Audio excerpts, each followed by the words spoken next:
Bacabudong yamasale omadabailo kuyen diabe kamuyen mileg ilomauyan wo barmabide Alleluia Alleluia Hosiana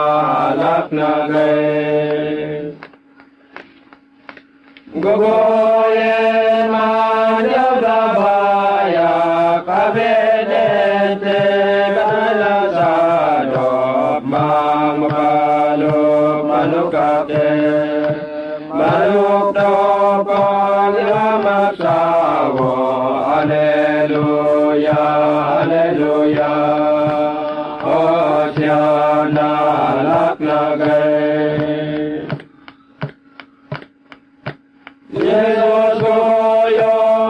yudronak goyen manjaya pyaya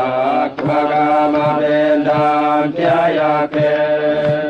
bajan goy man harikabme